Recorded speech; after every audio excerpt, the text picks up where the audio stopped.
when my district came available, when Ken Ritter was termed out in my district, quite a few people were leaning on me to run, and I really didn't want to until I watched TV one day and I saw Prime Minister Harper doing a photo op near Saskatoon, and that was the day that he learned that he'd lost his appeal on the barley. And of course the media didn't want to talk about his little money give that he was giving. I can't remember what that was that he was giving money to, but he wanted to have a nice photo op. And they kept asking him about the barley, and he got very frustrated. And he finally said, listen, the wheat board's going to go, and anyone who gets in the way is going to get walked over. And that's the day that I got up from the couch, and I walked over to the phone, and I phoned the guy that was bugging me to run. I said, put my name down.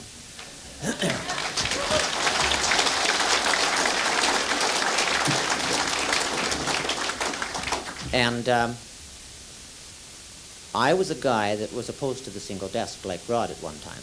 I was this dual marketer. And because I lived in an area, that's the only side of the story I heard.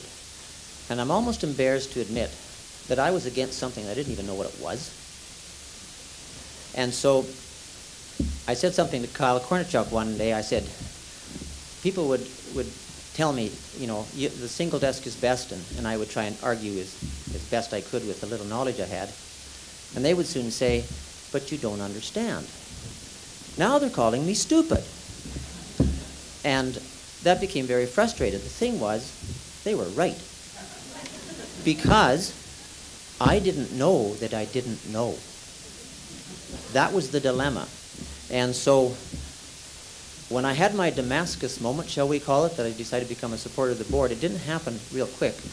It happened because we were losing our branch line, and it was up for grabs, and we went to buy it, and I discovered what being face-to-face with power was. Never really knew what power was, facing power in the eye. And railroads and grain companies had decided the future of our branch line together. And we didn't know what to do. Someone had the brainwave, well, if the grain companies won't order the cars, let's order our own.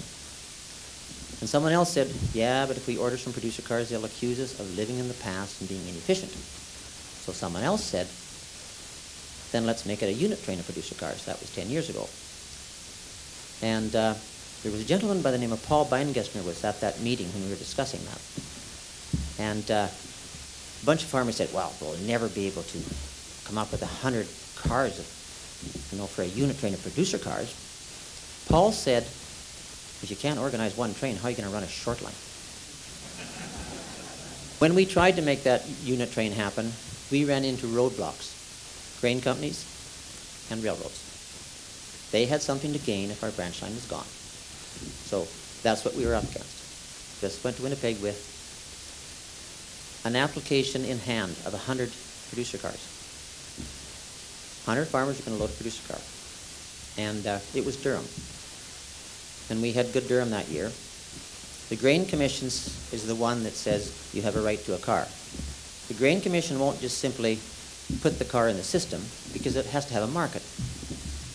And that was when my light started to go on, because the Grain Commission said, yes, we'll authorize your car if the wheat board has a market. The board said, yeah, we've got a market for that. And the railroad said, road line's closed. That branch line's closed. And of course then the fight began. So I started to think, have I got this wheat board thing figured out correctly? Because he was a friend in this issue. Railroads and grain companies were against us. So then I had to start learning. Okay, maybe there's good things about the board. So I had to start making my list. And then I started phoning people for information. Larry Hill, Stuart Wells, Paul Beingessner. Well, why do they do this? And how was that done? And then when I made the decision, we're better off with the board than without, another big thing had to happen. I had to admit I'd been wrong. And my wife will attest that that's very difficult for me to do. So, to answer your question, who stands to gain? Railroads and grain companies. Monsanto wanted to bring in genetically modified wheat. It hasn't happened yet, thanks to the board. There's one other entity. $5 or $6 billion of grain that we get at less than prime will now have to be money that's borrowed by these new grain companies that have to buy money to pay the farmers. The interest on the outside of a size of a number of dollars, 5 billion, that's the banks. Thank you.